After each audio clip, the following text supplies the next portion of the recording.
Hi, Penny Lane here. In this short video, I'm going to demonstrate how to import the chart of accounts and item list templates into your QuickBooks file.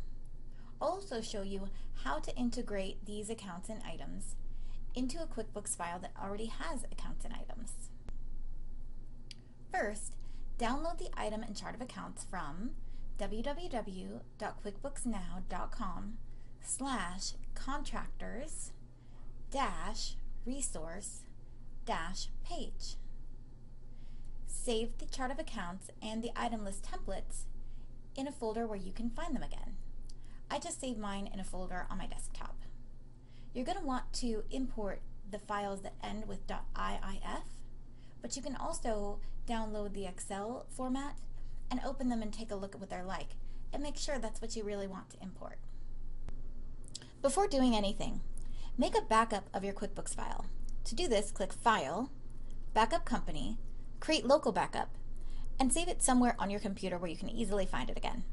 That way, if the import goes wrong, you can always restore the data file and start fresh. Let's start with the chart of accounts. You may or may not want to import the chart of accounts. Look at the chart of accounts that came with your data file or that you currently have, and if you're happy with it, you can go ahead and skip this whole part and just import the item list. Any accounts that are mapped to items on the new item list will automatically appear on your chart of accounts, and those can be integrated later. If you really want to import the chart of accounts, be aware that sometimes there are conflicts. The conflict usually happens if you have an account on your current chart of accounts in your QuickBooks that is the same name but a different type than the account that you're trying to import. This can be pretty tricky to troubleshoot, but I'm going to go ahead and show you how, because a lot of people really do want to import this chart of accounts and keep it clean. Let's go ahead and give it a shot. To import the chart of accounts, click File, Utilities, Import IIF files. Then browse for the files that you saved from my website. I've got mine here on my website, on my desktop, and click the chart of accounts. Then click Open.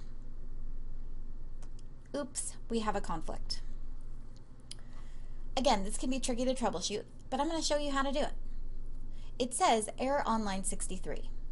Line 63 does not stand for a line in your current QuickBooks chart of accounts. It stands for a line item on the file that you're trying to import. So let me go ahead and show you how to open this IIF file in Excel so you can look at line 63 and see what the problem might be.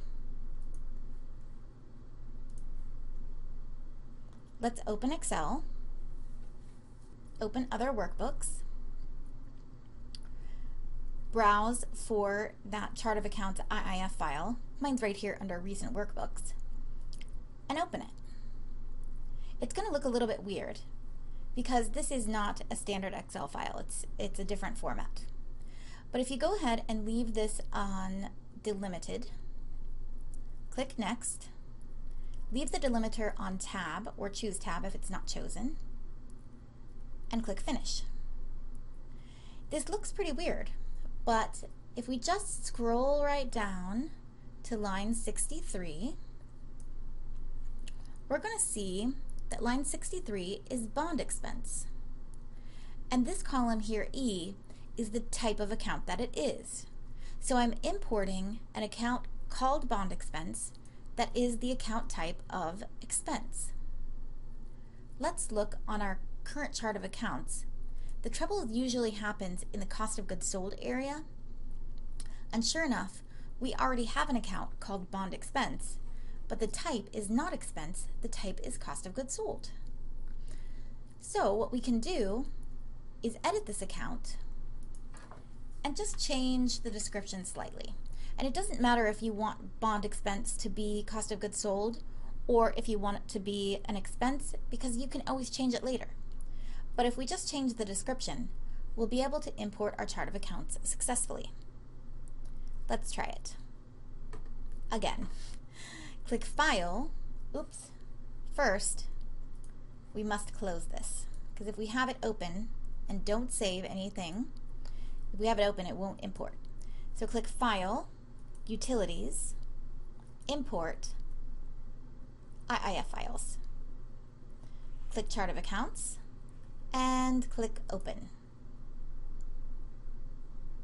Our data has been imported. You can go ahead and review your chart of accounts and see if you're happy with it, and of course make any changes that you want or need to.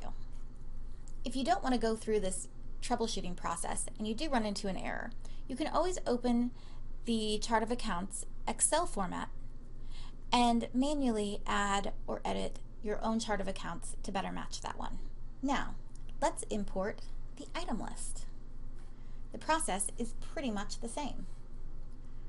File, Utilities, Import, IIF Files, click the item list, and then click Open. Our data has been imported. Let's take a look at what our item list looks like now. Looking at our item list, it looks like we've got some conflicts. This is because we already had plans and permits 01 on our item list, and then we import it again. So what I'm going to do now is demonstrate how you can make corrections and integrate this new item list into your old item list. The main thing I want to do is make sure that none of the names actually conflict.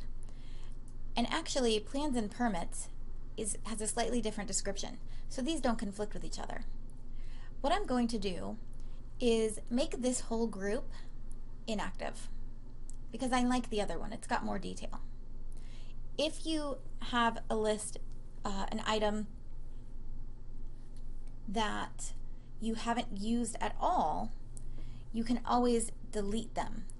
But making them inactive is a little bit easier because you may have already used one of these items in a transaction. In that case, it won't let you delete it. So let's make that inactive. I also have a 06 floor frame and a 06 framing. So I'm going to make that one inactive. And to make this process a little quicker, I can click on this Include Inactive, and I can look for all of my conflicts, like 07 wall frame, which conflicts with 07 trusses, and I can just click this gray X right next to it,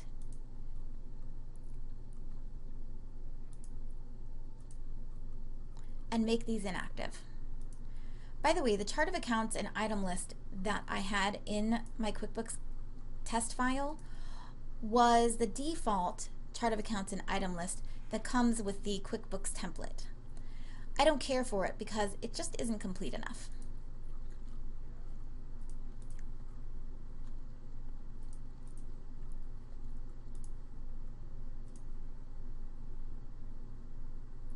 And voila. I'll unclick the Include Inactive, and now I have the perfect item list. Let's take a look at our chart of accounts and see what that looks like. It looks like we may have some conflicts here as well. For instance, we've got equipment rental for jobs as a cost of goods sold account and equipment rental as a sub-account of job-related costs, and this is a duplicate. If you have no transactions in your data file whatsoever, you can probably just delete the one that you don't want. I can tell you that these accounts that have sub-accounts like job labor cost with these sub-accounts underneath and the job-related cost with these sub-accounts underneath are the ones that come in with the chart of accounts that you import from me. So I would get rid of this one. But what if you have transactions that have already happened in your existing chart of accounts, but you still don't want to have a duplicate? No problem. Right-click, Edit Account, and I'm going to name this account exactly the same as my other equipment rental as a sub-account of job-related costs. Then I'll click Save and Close.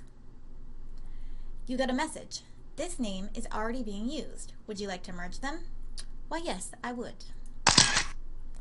And voila, equipment rental for jobs is gone, and any transactions that were in that account are now in this account, equipment rental as a sub-account of job-related costs. The next step would be to carefully go through your chart of accounts and look for duplicates, merging and deleting as necessary. Like here with advertising, I can do the same thing and just rename this account to the other, save it, and those accounts will now be merged. I hope that you have found this helpful, and I hope that you are happy with your new chart of accounts and item list. Please feel free to contact me anytime. I love to hear from you, and I wish you all the best.